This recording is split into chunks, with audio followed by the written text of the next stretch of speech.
YouTube? Welcome back to KDV, you guys, formerly known as Chris Wrestling Views, but wanted to change the name up, of course. So you're probably wondering why it's not Chris Wrestling Views. So I just felt like I needed a change here on my channel and everything to talk more than just Raw results, SmackDown results, NXT results, AEW results, and so on and so forth. So if you want to check out my last video, you guys, which was basically about the best pay-per-view matches versus the worst ones that they had, of all time. And go ahead and check out that video. I'll put it here at the end of this video, so you can go ahead and check that out and see what I had to say about it. If you agree, give me a thumbs up on that video. If you disagree, you can give me a thumbs down. I wouldn't care. But anyways, you guys, let's go ahead and jump into my topic today. As you can see on the title, which is the WWE Raw review for May 24, 2021.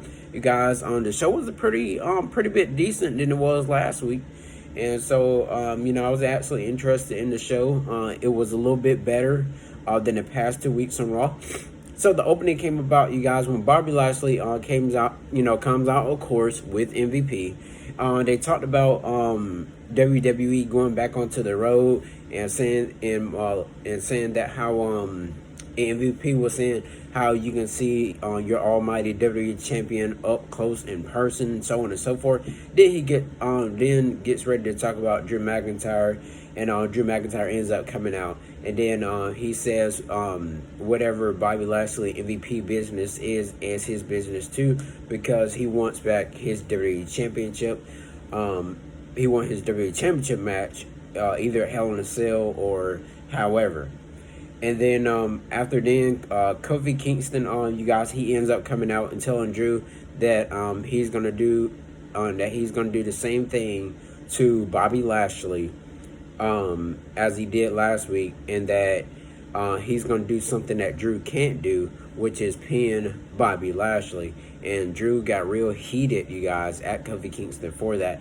But then again, Kofi has some strong mic skills, you guys. I know he's been in the company since, I think it was 2008 when he debuted on ECW, you guys, when he had the Jamaican gimmick. And you guys, Kofi Kingston is a very talented superstar. He may look small, you guys, on television. He don't seem like he could be a champion, but Kofi Kingston definitely is who he say he is.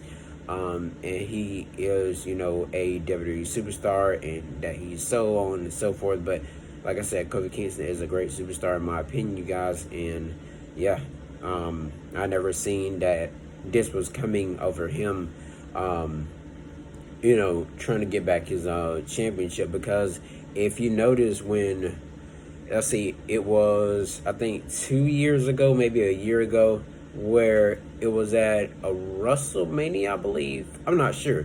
But it was Brock Lesnar versus Kofi Kingston for the WWE Championship.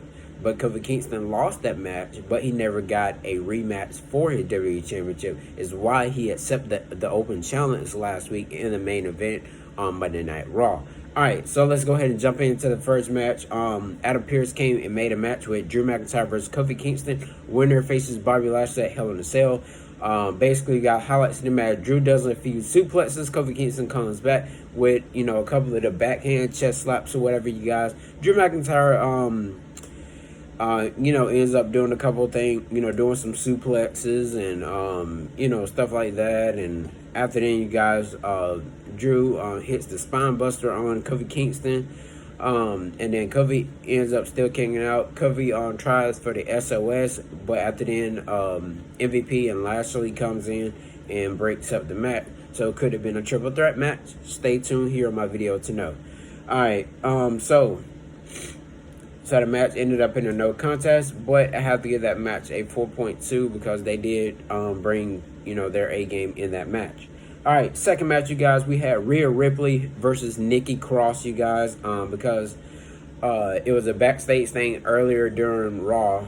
Well, it wasn't on Raw, but it was like earlier that they shown on the show that that Rhea Ripley was talking with Rhea Ripley was talking with Charlotte Flair and saying that how Charlotte Flair said she can beat Nikki Cross in 2 minutes, and Rhea Ripley tried it, but Rhea Ripley end up losing, and I give that match a 1.9 simply because the time went down like too fast. So I mean, it is what it is.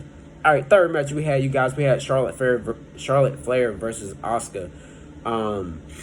So Charlotte Flair had Asuka leg, slammed to the steel post. Asuka, she was fighting through the pain and all that good stuff, you guys. But then again, your winner of that match, which was Charlotte Flair, she was frustrated how she hasn't gotten a win. I think within the past 3 weeks, you guys. And so, she finally got that big W last night. And so, she feels that she's back on top.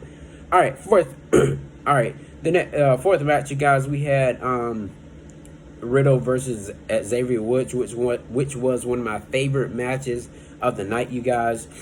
As I have to say the least. Woods, he showed up, impressive moves with, a couple chops, a couple drop kicks, clotheslines, those little things that they normally do.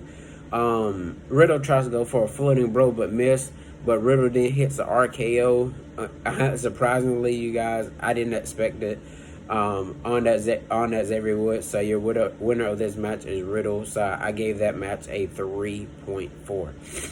All right, then after then, you guys, the fifth match of the night, we had Cedric Alexander versus Shelton Benjamin. Same thing we done seen for the past 2-3 weeks or so now on Raw.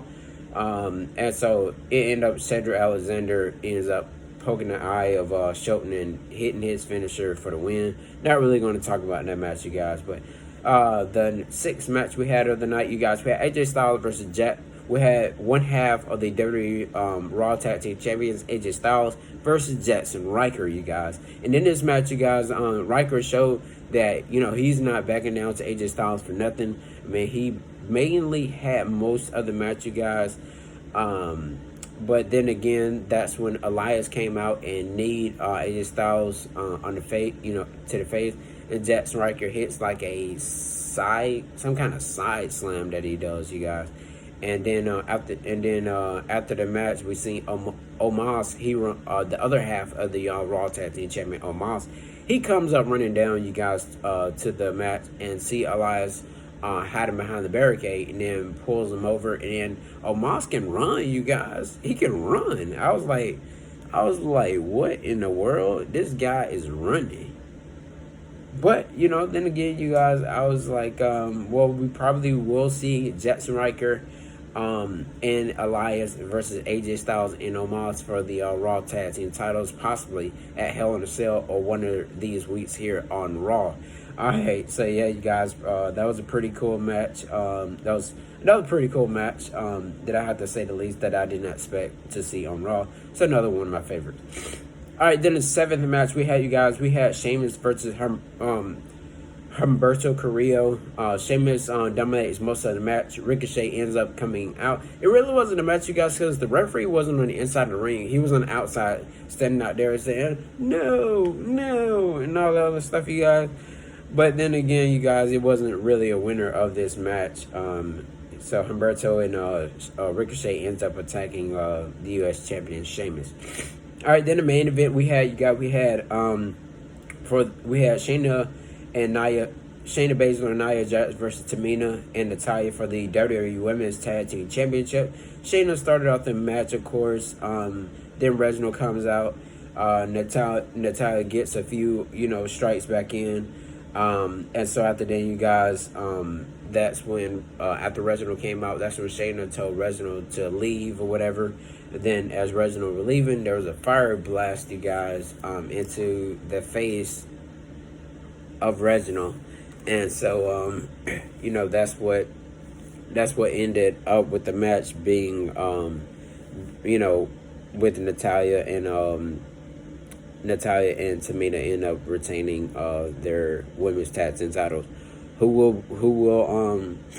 will challenge them next, you guys? Think of some opponents who Tamina and Natalya can face against. Leave it down in the comment section below, and I will respond to them. Thank you all for watching KWV, formerly known as Chris Wrestling Views. I really do appreciate all you all support. Continue to show support here on my channel. Like I said when I was like I said, as Chris Wrestling Views, I'm still in the process of doing my gaming stuff, you guys. I really want to make sure that you all get the best content as well. I just don't want to do one thing on my channel over and over again, you guys. I kind of want to mix it up just a little bit, so you will see new videos more than just wrestling views and news and all the good stuff. So yeah, you guys stay tuned and you'll see what's going to come here to Chris Wrestling Views. We'll have prizes and all these other giveaways and stuff like that, so make sure you tell everyone if they want giveaways, prizes, all that good stuff, to stay here and subscribe here to Chris Wrestling Views and turn on post notifications, which is that bell, so you won't miss any of my videos.